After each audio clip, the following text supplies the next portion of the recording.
우리 함께 인사하겠습니다. 할렐루야, 할렐루야. 한 주간 평안하셨습니까? 우리 옆에 있는 분들과도 인사하겠습니다. 사랑하고 축복합니다.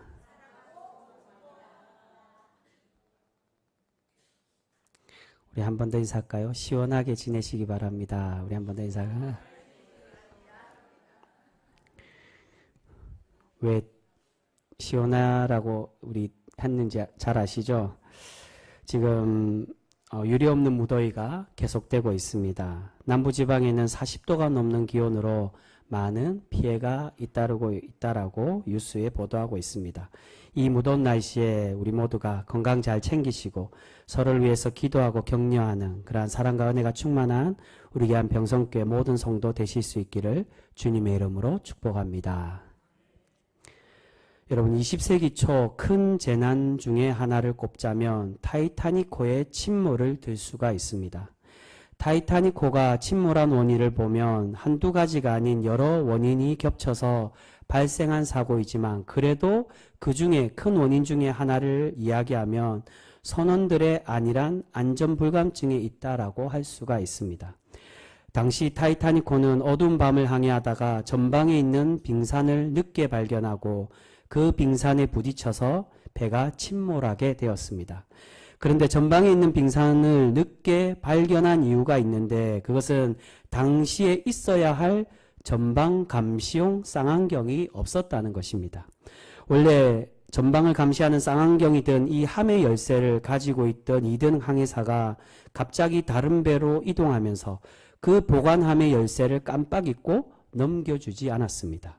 그런데 다른 선원들은 그 쌍안경을 쓸 수 없다는 걸 이미 알고 있으면서도 쌍안경이 없이 맨눈으로 감시하는 것이 흔한 일이기에 대수롭지 않게 생각을 했다는 겁니다. 뭐 쌍안경 정도 없어도 우리가 늘 하던 그런 항해니까 뭐 충분히 괜찮겠지라고 그렇게 안일하게 생각했다는 겁니다. 그러다가 결국 빙산이 전방에 다가오는 것을 일찍 발견하지 못하고 대처가 늦어지므로 결국 당시에 최대 규모의 대형 선박이었던 타이타닉호는 침몰하게 되고 1,500명이 넘는 많은 생명이 죽게 되었다라고 이야기합니다. 이처럼 원칙과 기본 기조가 있다는 것은 그만한 이유가 있습니다. 그런데도 때론 사람들은 개인의 판단과 사람의 익숙한 관성과 습관이 공동체와 조직을 망치거나 무너뜨리고 결국 불행으로 치닫게 되는 결과를 초래하게 되는 것을 우리는 볼 수가 있습니다. 여러분, 오늘 본문에서는 이제 드디어 다윗이 왕으로 등극되는 이야기가 나오고 있습니다. 이 이야기에서도 다윗과 또한 그의 신하는 원칙을 따르려는 다윗과 또한 그 원칙과 벗어나서 자꾸 자기들의 평소의 힘과 능력으로 그러한 습관으로 나라를 세우고 나라를 다스리려는 그러한 모습에 결국 부딪히는 것을 볼 수가 있습니다. 처음에 다윗이 왕이 되기는 했지만 모든 이스라엘을 다스리는 통일왕국의 왕이 되지는 못했습니다. 하지만 그래도 도피 생활과 외롭게 이국 땅에서 고생스러운 그러한 삶들은 끝내고 유다 지파에게 인정받는 왕이 되었습니다. 그런데 이 왕이 되는 과정에서 다윗은 가장 먼저 어떤 원칙, 어떤 방법으로 왕이 되고 있는 것을 우리가 살펴볼 수 있습니까? 어떤 방법입니까? 바로 하나님께 질문하고 하나님께서 응답해 주시는 그 뜻대로 왕이 되어지고 있다는 것입니다. 우리 그 말씀 다시 한번 보겠습니다. 1절 말씀입니다. 1절 말씀 우리 다시 한번 더 같이 읽습니다. 시작. 그 후에 다윗이 여호와께 여쭈어 아뢰되 내가 유다 한 성읍으로 올라가리이까? 여호와께서 이르시되 올라가라. 다윗이 아뢰되 어디로 가리이까? 이르시되 헤브론으로 갈지니라. 아멘. 여러분, 다윗은 이미 사무엘에게 기름 부음을 받고 다음 왕이 될 것이 예비된 사람이었습니다. 그 말은 이제 사울 왕이 죽었고 왕자가 비어있는 상황이기에 다윗은 당연하게 자신이 새로 왕이 되었음을 인정하고 백성들에게 선포하여 자신의 힘으로 왕이 되어도 가능하다는 것입니다. 그럼에도 불구하고 지금 다윗은 어떠한 방법으로 왕이 되고 있습니까? 하나님께 질문을 하고 있다는 겁니다. 그 당연한 선택에서도 하나님께 여쭈어보고 왕으로 가야 될 길을 구하고 어디로 갈지, 어느 곳에 가서 내가 새로운 나라와 왕을 왕으로 세움받아야 될지에 대해서 하나님께 질문을 하고 있습니다. 이처럼 다윗에게 있어서 신앙인으로서나 그리고 왕으로서 자신의 우선순위가 자신이 세운 우선순위의 기준이 바로 신앙에 있음을 오늘 말씀 우리에게 보여주고 있습니다. 이제 다윗은 하나님께 헤브론으로 가라는 말씀으로 그 뜻에 순종하여 그곳에 가서 유다 지파의 왕이 되고 있습니다. 우리 그 말씀 3절과 4절 말씀입니다. 3절 4절 우리 같이 읽습니다. 시작. 또 자기와 함께 한 추종자들과 그들의 가족들을 다윗이 다 데리고 올라가서 헤브론 각 성읍에 살게 하니라. 유다 사람들이 와서 거기서 다윗에게 기름을 부어 유다 족속의 왕으로 삼았더라. 어떤 사람이 다윗에게 말하여 이르되 사울을 장사한 사람은 길르앗 야베스 사람이들이니이다 하매. 아멘. 여러분, 여기서 다윗은 다시 기름 부음을 받고 유다의 왕이 되고 있는 것을 볼 수 있습니다. 이전에 이미 사무엘상에서 선지자 사무엘에게 기름 부음을 받았지만 오늘 말씀에 다시 한 번 더 두 번째 기름 부음을 받고 있다는 것입니다. 이것은 백성들에게 인정받는 기름 부음, 흔히 쉽게 말해서 대관식과 같은 행정적인 기름 부음을 의미하고 있습니다. 처음에 사무엘에게 받았던 기름 부음은 하나님께 인정받는 그런 신앙적인 기름 부음, 바로 수직적인 예식을 의미합니다. 하나님께 직통으로 받았다는 겁니다. 그리고 지금 백성들에게 받고 있는 것은 바로 백성들 앞에서 행해지는 모든 백성들에게 다윗이 왕으로 선포되었다라는 그 의미, 수평적인 예식의 의미를 갖고 있습니다. 나중에 반란을 일으킨 압살롬도 백성들에게 기름 부음을 받았지만 하나님께 기름 부음 받은 게 아니라 단순히 사람들에게 인위적인 행정적인 기름 부음, 사람들이 보기에 저 사람이 새로운 왕이 되었구나, 그렇게 인정을 받았다는 겁니다. 그래서 나중에 요압 장군이 이 압살롬을 죽여도 그에게 신앙적인 책망을 받지 않게 되었다는 겁니다. 여러분, 이처럼 다윗은 자신이 왕으로 세워질 지역과 왕의 등급 또한 하나님을 향한 신앙의 방법으로 세워지고 있음을 우리에게 보여주고 있습니다. 이것은 이후에 나오는 이스라엘의 왕, 북이스라엘의 왕인 이스보셋과 다른 모습을 우리에게 보여주고 있는 것입니다. 이스보셋은 어떻게 왕이 되고 있습니까? 그 후반의 말씀 8절부터 보시면 기름 부어서 세워졌다는 말이 나오지 않습니다. 그 말은 이스보셋은 권력과 힘으로 왕이 되었음을 말씀하고 있는 것입니다. 이러한 다윗의 왕의 등극은 신앙적인 면과 또한 동족 간의 정략적인 방법도 포함해서 다윗이 그렇게 왕이 되어지고 있다라고 할 수가 있습니다. 우리 그 말씀 2절 말씀 같이 보겠습니다. 2절 말씀입니다. 같이 읽습니다. 시작. 다윗이 그의 두 아내 이스라엘 여인 아히노암과 갈멜 사람 나발의 아내였던 아비가일을 데리고 그리로 올라갈 때에. 아멘. 앞에서 계속 보시면 다윗의 가족을 소개할 때 다윗의 두 아내를 계속 거론하고 있습니다. 이것은 다윗이 유다 지파 성읍들의 아내들과 결혼함으로 정략적인 혈연 관계를 유지하고 있음을 우리에게 보여주고 있습니다. 왕건이 나라를 세우고 고려를 세우고 그가 선택했던 정략적인 방법처럼 다윗이 유리하게 왕이 될 수 있는 그 방법으로 이 성읍에 한 명씩 그렇게 아내로 맞이했다는 겁니다. 그리고 다윗이 이렇게 손쉽게 유다 지파의 왕이 될 수 있었던 이유가 앞에 이전에 우리가 함께 살펴봤던 사무엘상 30장에 아말렉과 전쟁 이후에 그 전쟁 이후에 얻게 된 전리품을 유다 성읍에게 다윗이 선물함으로 친분을 유지하는 그러한 이야기가 나오고 있습니다. 그러한 친분을 유지했기에 다윗이 손쉽게 왕이 될 수가 있었다는 겁니다. 그런데 이렇게 다윗이 동족 간의 친분 관계를 유지한 것이 단순히 왕이 되기 위한 정치적인 이유로만 볼 수는 없습니다. 왜냐하면 다윗은 항상 자신의 나라와 동족을 사랑하고 그 동족을 잘 지키고 또한 헌신하기 위해서 그렇게 살아갔던 사람이 바로 다윗이었다는 겁니다. 그러한 다윗의 순수한 마음, 단순히 자신이 왕이 되는 그런 야욕과 정치적인 그런 모습에서 왕이 되고자 그들과 좋은 관계를 유지한 것이 아니라 정말로 하나님의 왕으로서 하나님이 세우시고 원하시는 그 뜻대로 백성들을 잘 다스리고 그들과의 좋은 관계를 유지하고자 했던 그 마음이 바로 이어서 나오는 길르앗 야베스와의 관계에서 우리에게 잘 보여주고 있습니다.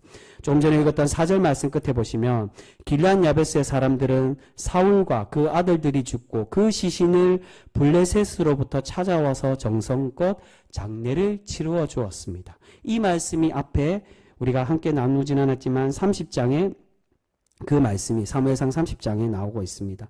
이들은 목숨을 걸고 사울의 시신을 찾아온 것입니다. 자신들의 미약한 힘이었지만 그래도 은혜를 받은 사울 왕이 이전에 암몬에서 자신들의 땅을 구해준 그 은혜에 보답하기 위해 목숨을 걸고 블레셋을 찾아가서 그 왕의 자신들의 왕의 시신과 그 아들들의 시신을 찾아와서 장례를 시켜준 것입니다. 이러한 길르앗 야베스의 행동을 다윗은 칭찬하고 있습니다. 5절 말씀 같이 보겠습니다. 5절 말씀 같이 읽습니다. 시작.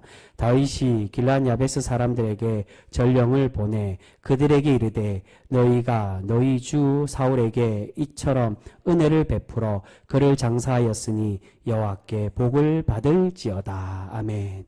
여러분, 다윗은 자신을 괴롭게 했던 사울 왕을 끝까지 배신하지 않고 자신의 왕으로 섬겼던 그러한 충성된 신하였습니다.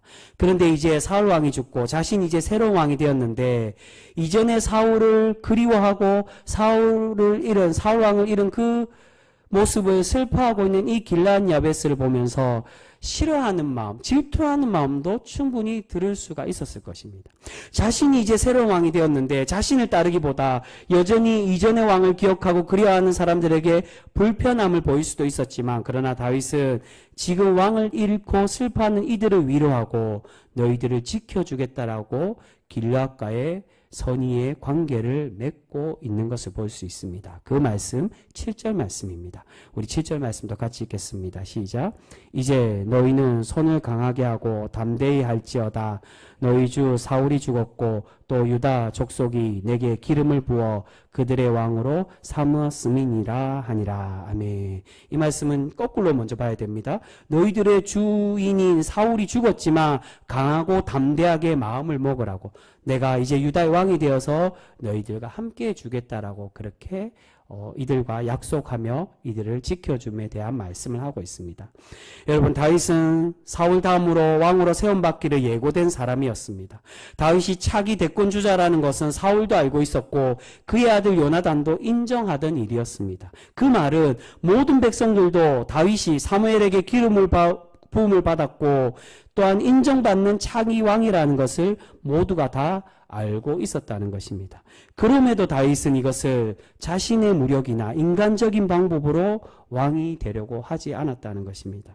다윗은 오로지 유다 지파의 왕이 될 때도 하나님의 뜻을 묻고 그 뜻대로 순종하고 있습니다. 자신에게 유리한 성읍에 가서 그렇게 초대받는 것이 아니라 신앙적인 중심지였던 헤브론에 가서 하나님이 세우시는 그 뜻대로 다시금 기름 부음 받아 왕이 되고 있습니다. 근데 여러분, 여기서 만약 다윗이 한 지파의 유다 지파의 왕이 아니라 이스라엘 전체의 통일 왕국의 왕이 되고자 했다면 그는 충분히 자신의 무력과 힘으로 이 왕이 되는 것이 가능한 사람이었습니다. 그런데 다윗은 그렇게 하지 않았다는 겁니다. 그렇게 힘으로 이 나라를 정복하고 이 이스라엘을 통일하지 않았다는 것입니다. 자연스럽게 백성들에게 인정받고 백성들을 아우르는 왕이 되려고 그렇게 노력했습니다. 하나님은 바로 이러한 다윗의 성품과 그의 신앙의 모습을 보시고 기뻐하고 계심을 우리는 살펴볼 수가 있습니다. 그런데 이러한 다윗의 신앙의 원칙과 그러한 성품과는 다르게 지금 찬물을 끼얹는 그러한 사람들이 있습니다. 그들이 바로 다윗의 부하들이었습니다. 여러분, 8절부터 보시면 사울의 유일하게 살아남은 아들인 이스보셋이 북이스라엘의 왕이 되는 이야기가 소개가 되고 있습니다. 그런데 이 8절부터 자세히 보시면 이스보셋이 왕이 되고 싶었던 것이 아니라 어떻게 해서 왕이 됩니까? 이스보셋은 왕이 되려는 아무런 의지가 없는데 자신의 가족과 기반들이 다 무너져서 이제는 힘이 없는데 사울의 군사령관이었던 아브넬이 이 이스보셋을 이용하고 앞세워서 나라를 다시 세우고 권력을 유지하고 있는 것을 볼 수 있습니다. 그래서 실제적인 이 북이스라엘의 권력자는 왕이었던 이스보셋이 아니라 사울의 군사령관이었던 아브넬이었다라고 할 수가 있습니다. 그래서 이 이스보셋의 이름의 뜻이 무엇입니까? 그를 이스보셋이라고, 즉 부끄러운 사람, 수치스러운 사람이라는 이름의 뜻이 바로 이 이스보셋이라는 겁니다. 허수아비처럼 권력의 도구로 이용당한 이 이스보셋의 모습을 조롱하는 이름이 바로 이러한 이름이었습니다. 여러분, 사울과 아브넬은 어떤 관계입니까? 사촌지간의 관계였습니다. 그러니까 이스보셋에게는 이 아브넬이 당숙이 되는 것입니다. 또한 다윗의 군대 장관 요압도 마찬가지입니다. 이전에 이 다윗의 누이의 아들이었기 때문에, 즉 다윗과 요압 장군은 조카와 삼촌 관계, 다윗이 요압의 삼촌이었습니다. 이처럼 이스라엘 나라는 가족 기업으로 운영되던 나라였습니다. 하지만 이런 혈연과 친족으로 이어진 경영이 결국 나중에는 나라를 어렵게 만들고 많은 문제들을 낳는 원인이 되는 것을 볼 수가 있습니다. 그 신뢰로 나중에 요압은 다윗의 신하였지만 종종 왕인 다윗의 명을 어기는 일이 많이 있었습니다. 나중에 압살롬의 반란이 있었을 때 그를 죽이지 말라고 했음에도 결국 왕의 말을 듣지 않고 이 적이 되는 압살롬, 이 문제가 되는 이 압살롬을 죽이고 말았습니다. 그리고 오늘 말씀 후반에 나오는 이야기에서도 아브넬과의 전투에서 자신의 동생 아사엘이 죽게 되자 나중에 아브넬이 항복하고 이스보셋의 군대 장관인 아브넬이 금방 배신하고 항복하고 그렇게 다윗에게 투항했을 때 동생의 복수를 위해서 아브넬을 죽이는 것을 볼 수 있습니다. 투항해서 나는 이제 당신들의 부하가 되겠다라고 그렇게 손을 들고 항복하고 투항을 했는데 그를 죽였다는 겁니다. 여러분, 원래 전쟁 중에 일어나는 살인은 복수해서는 안 됩니다. 아사엘이 이 아브넬에게 죽었던 이유가 전쟁 중에, 전투 중에 죽었던 것이었기 때문에 그 피해 복수로 결코 그 복수를 해서는 안 됩니다. 하지만 요압은 그런 기본적인 율법과 원칙은 생각하지 않고 자신의 권력을 이용해서 나라를 좌지우지하려고 하고 있었다는 것입니다. 이러한 부하들의 불순종의 모습은 나라를 세우는 지금 이 초기의 모습에서부터 시작이 되고 있습니다. 다윗은 분명히 이스라엘의 힘과 무력으로 통일하기보다 자연스럽게 백성들에게 지지를 얻어서 나라를 세워가고 싶었습니다. 하지만 그의 부하들은 그런 다윗의 원칙과는 다르게 북이스라엘과 힘으로 싸워서 땅을 차지하고 있습니다. 지금 다윗의 군사들과 아브넬의 군사들이 기브온에서 서로 대치하고 있습니다. 그 말씀 12절과 13절 말씀입니다. 이어서 나오는 말씀 12절 13절 우리 같이 읽겠습니다. 시작. 넬의 아들 아브넬과 사울의 아들 이스보셋의 신복들은 마하나임에서 나와 기브온에 이르고 수레아의 아들 요압과 다윗의 신복들도 나와 기브온 목가에서 그들을 만나 함께 앉으니 이는 못 이쪽이요 그는 못 저쪽이라. 아멘. 지금 두 군대가 만나는 것은 기브온을 서로 차지하기 위해서 그렇게 대치를 하고 있는 것입니다. 그래서 서로의 대표를 뽑아서 겨루었는데 결국 그 결과가 어떻게 되었습니까? 서로가 서로의 옆구리를 찔러서 모두가 다 12명씩 대표를 뽑아서 그렇게 겨루어 싸우게 되었는데 결국 서로 모두가 죽고 마는 그런 비극으로 이 전투가 끝나고 말았습니다. 16절 말씀입니다. 16절 말씀 우리 같이 읽겠습니다. 시작. 각기 상대방의 머리를 잡고 칼로 상대방의 옆구리를 찌르매 일제히 쓰러진지라. 그러므로 그것을 헬갓 핫수림이라 일컬었으며 기브온에 있더라. 아멘.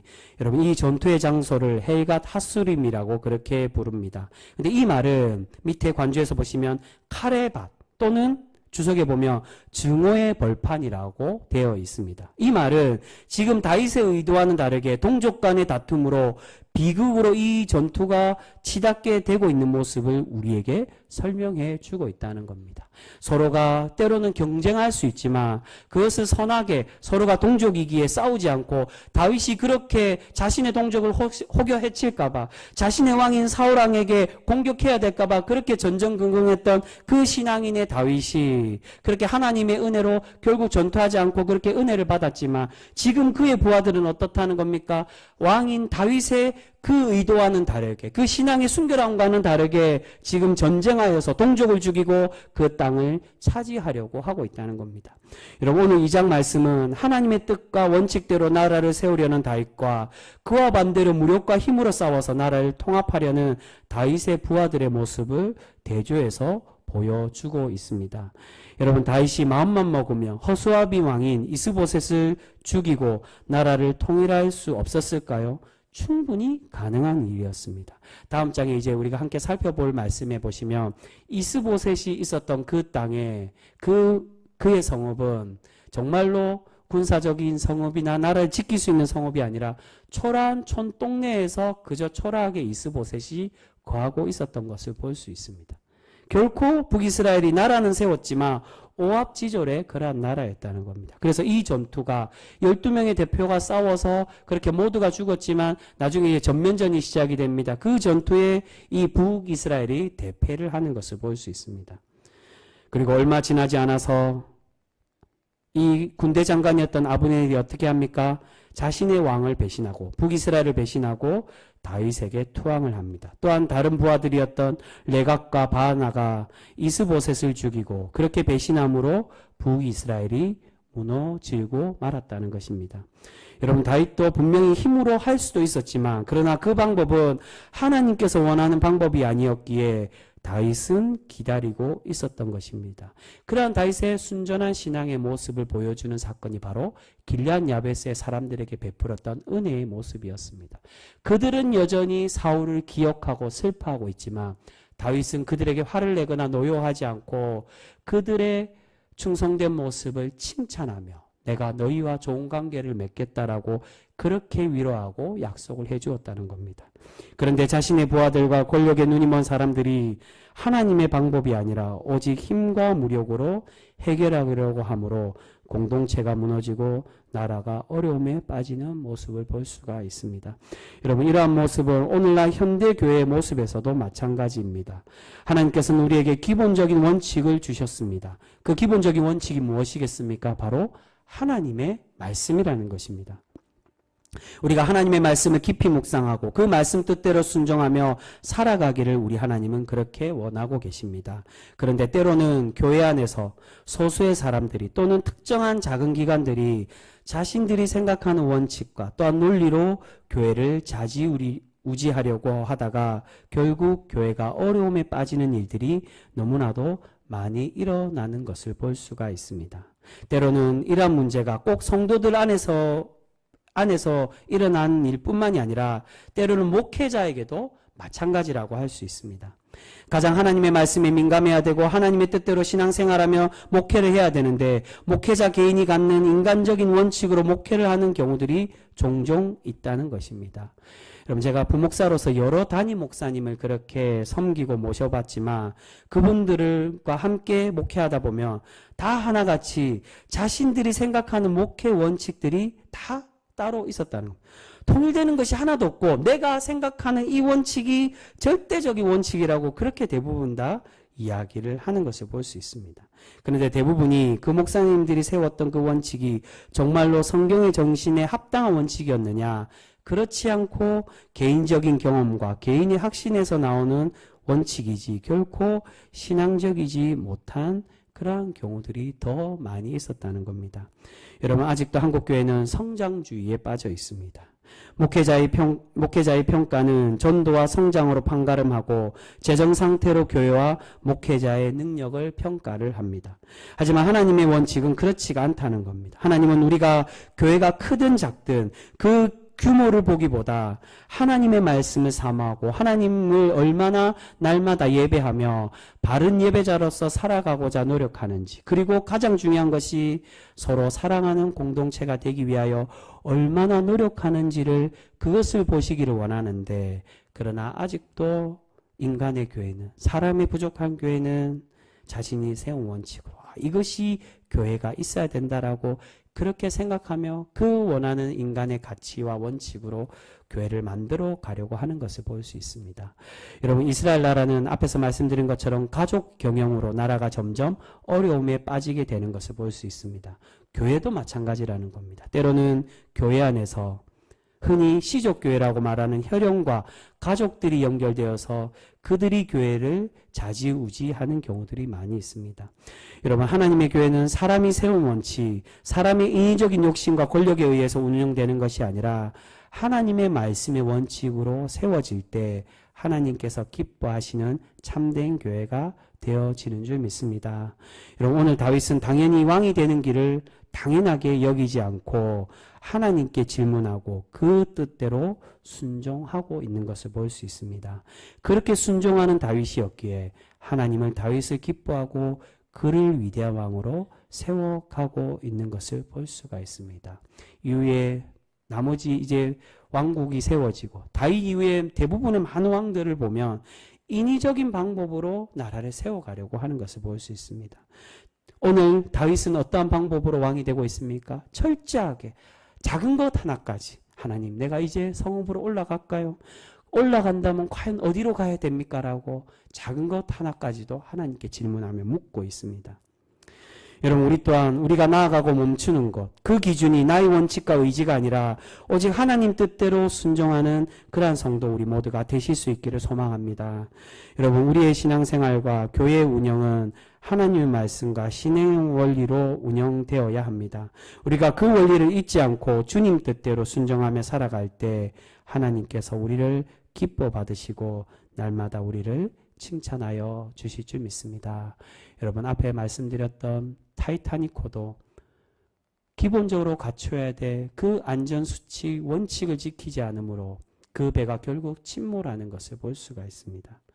여러분, 오늘 말씀에 왕의 모습과 왕의 마음과 신하의 혈기와 서로 분리되어 달라지는 것을 볼 수 있습니다. 여기서 말하는 왕은 단순히 다윗 왕을 말하는 게 아니라 다윗이 하나님께로 향했던 우리의 진정한 왕 대신 하나님을 왕으로 모시는 것을 의미하고 있습니다.